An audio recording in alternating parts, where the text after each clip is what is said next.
The female CEO made billions every minute, yet she was not happy at all, because her son had been missing for years, and there was still no news about him. What she didn't know was that her son had fallen seriously ill 5 years ago, and had been in a vegetative state ever since. Fortunately, his girlfriend had been caring for him devotedly all these years. To cover his medical expenses, she worked extra jobs after her day shift, selling bubble tea and delivering packages. Her dedication moved the doctors, who repeatedly lowered the cost of treatment. Eventually, the entire department even pitched in and donated money to help her. Strangers were also touched by her love. Many customers who bought bubble tea would give her extra money. One day, she was selling tea with her boyfriend in a wheelchair when her younger brother showed up. He tried to persuade her, saying she and her boyfriend had only dated a few months before he fell ill. She didn't even know his true identity, yet she had taken care of him for 5 full years. That was more than enough. Even if she gave up now, no one would blame her. But the girl firmly told her brother she truly loved her boyfriend, and now he had no one else but her. No matter what the future held, she would stay by his side to the end. The brother sighed, then handed her a bank card. He told her there was $1.26 million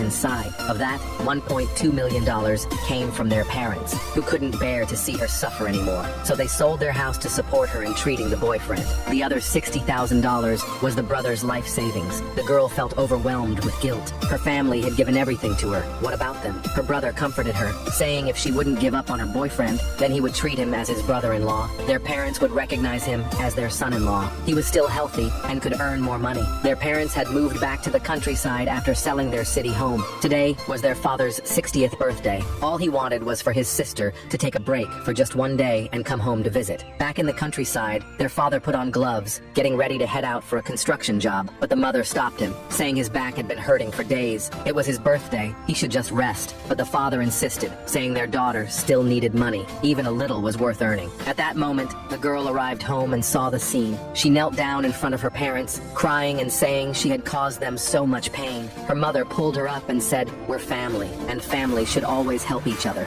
Just then, the girl's aunt arrived at her house. When she saw the man in the wheelchair, she immediately began blaming the girl, saying it was foolish to throw the whole family into poverty just for the sake of a man in a vegetative state. She claimed she was there to help them. Then she called in a rich young man, saying he had taken a liking to the girl. If the girl married him, their family's financial struggles would be over. But the girl told her aunt that she already had a boyfriend and didn't want to meet anyone else. The aunt was furious, calling the girl stupid, and even raised her hand to hit her. Though the man in the wheelchair couldn't move, he was aware of everything happening around him. He knew his girlfriend had suffered countless humiliations for him, and with that powerful will, a miracle happened. He raised his hand and grabbed the aunt's wrist mid-swing. The vegetative man had awakened. Everyone present was stunned. The girl, overwhelmed with joy, clasped her boyfriend's hands tightly. The man looked at her with heartache in his eyes and said he remembered everything. He knew how much she had done for him. Then he asked her for a phone and called his mother, telling her his current location. The female CEO suddenly received a call from her son. Tears of joy streamed down her face. She immediately ordered a car.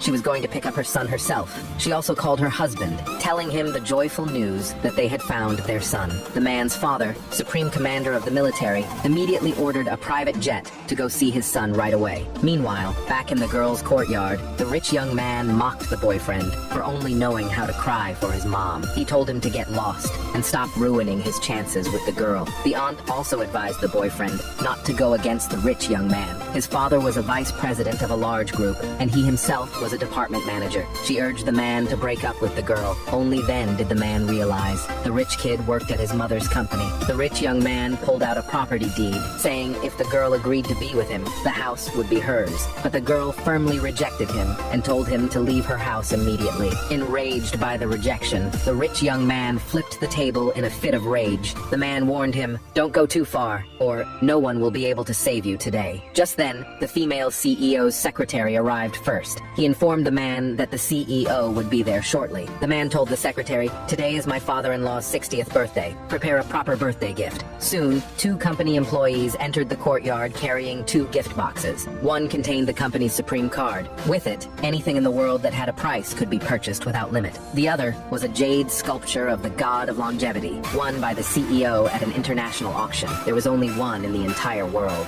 The humble old man waved his hands repeatedly, saying he couldn't accept such extravagant gifts. But the man told his future father and mother-in-law, no matter how precious these gifts are, they are nothing compared to the love and care your daughter has given me over the past 5 years. office, the rich young man quietly watched from the side, realizing he had made a huge mistake. He tried to sneak away, but the secretary grabbed him by the collar and forced him to kneel in front of the man.